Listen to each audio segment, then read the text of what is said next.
Hey everyone, आप सबका फिर से स्वागत है हमारे साइकोलॉजी सीरीज के एक नए और एक्साइटिंग वीडियो में।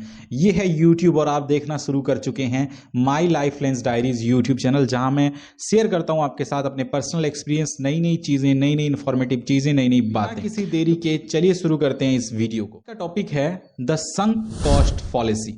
संक कॉस्ट फॉलिसी क्या है, इसके बारे में हम समझते हैं।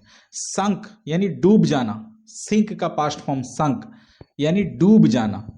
अगर आप किसी चीज में अपना पैसा स्पेंड कर देते हो और वो चीज गलत निकल के आ जाती है, तो फिर भी आप उसमें स्पेंड करने लगते हो और भी ज्यादा स्पेंड करते हो, उसको स्पेंड करना कंटिन्यू रखते हो। इसी को बोलते हैं संक कॉस्ट फॉलिसी।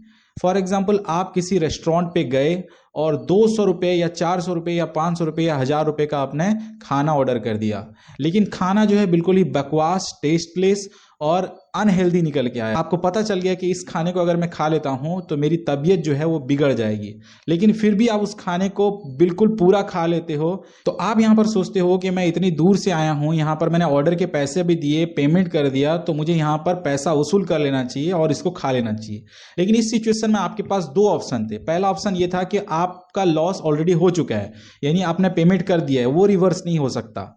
लेकिन फर्दर जो आगे लॉस होने वाला है उसको आप रिवर्स कर सकते हो। यानी अगर आप उस खाना को खा लेते हो तो आपका तबीयत बिगड़ने वाला है, ये आपको पता है कि खाने को खाने से तबीयत बिगड़ सकता है।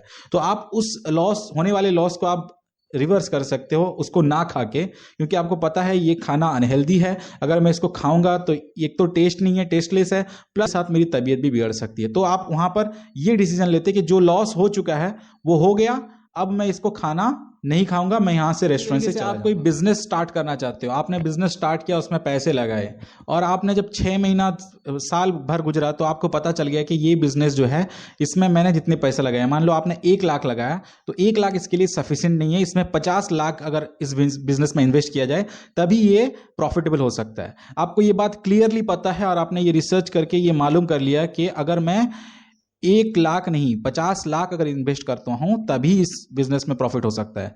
लेकिन क्योंकि आपने 1 लाख रुपए इन्वेस्ट कर दिया है तो आप उसको कंटिन्यू रखते हो, उसमें और भी 50,000 इन्वेस्ट कर देते हो, उसमें और भी 1 लाख इन्वेस्ट करते हो, 2-3 लाख इन्वेस्ट करते हो, 3 लाख 4 लाख इन्वेस्ट करते हो, फिर एट द एंड आपका लॉस बढ़ते जाता है। अगर 1 लाख आपने इन्वेस्ट कर दिया है, अगर आप वहीं पर रुक जाते तो आपका ये फर्दर लॉस जो होने वाला है वो नहीं होता। लेकिन क्योंकि आपने उसमें पैसे लगा दिए हैं तो आप उसको लॉस को रिकवर करने की इच्छा में और भी ज्यादा पैसा लगाते हो, तो और भी ज्यादा टाइम और मनी जो है उसमें इन्वेस्ट करते हो। एक और एग्जांपल जो डेली लाइफ से जुड़ा हुआ है, जैसे आप पढ़ने बैठते हो, अगर आप शाम के 7 बजे पढ़ने बैठ गए, 8 बजे तक पढ़ने बैठ गए, 9 बजे तक पढ़ने बैठ गए, तो इसका बहुत ज्यादा चांस है कि आप 10 बजे भी पढ़ने ही बैठोगे और 11 बजे भी आप पढ़ने ही बैठे होगे, क्योंकि आपको पता है कि क्योंकि मैं 7 बजे से पढ़ रहा हूं तो 10-11 बजे भी मैं पढ़ ही लेता हूं, 9 बजे भी मैं पढ़ ही लेता हूं।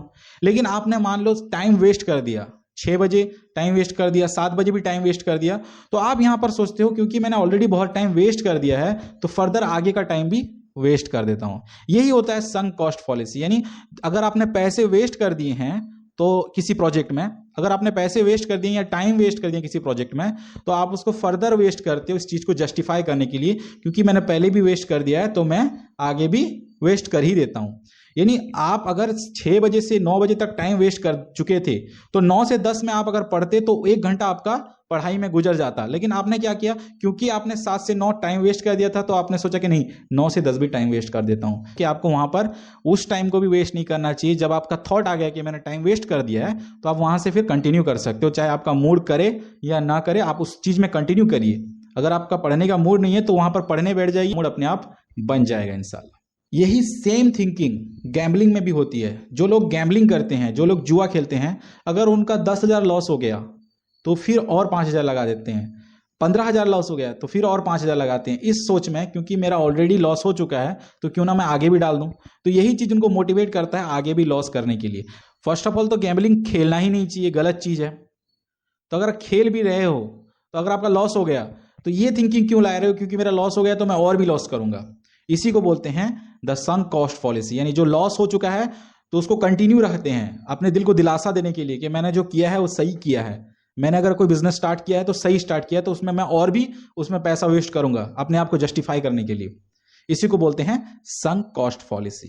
यानी एक चीज टाइम और मनी अगर आप चीज में किसी चीज में वेस्ट कर चुके हैं तो अंदर से ये भावना आती है कि मैं आगे भी वेस्ट करूंगा। मान लो आपको किसी से काम निकलवाना है, तो आपको उसको पहले छोटा सा काम दे देना है, फिर थोड़ा छोटा सा काम दे देना है, फिर थोड़ा छोटा सा काम दे देना है, फिर आपको एट लास्ट बताना है कि भाई देखो ये वाला काम जो था ना हमारा रह चुका था, क्या ये काम तुम कर सकते हो? तो वो सोचता है कि देखो मैंने इसके 3 4 5 काम कर दिए हैं, अब कर ही लेता हूं आगे काम। यानी यही वो सोच है कि मैंने अगर टाइम वेस्ट कर दिया है तो फर्दर आगे भी टाइम वेस्ट कर देता हूं। इसी को बोलते हैं संक कॉस्ट पॉलिसी। अगर आपको ये वीडियो पसंद आया है और आपको ये वीडियो इंटरेस्टिंग लगा है, कुछ नया जानने को मिला है, जरूर इस चैनल को सब्सक्राइब कीजिए। फर्दर ऐसे आगे वीडियोस अगर आप देखना चाहते हैं तो जरूर कमेंट कीजिए और इस वीडियो को लाइक करना मत भूलिए। धन्यवाद।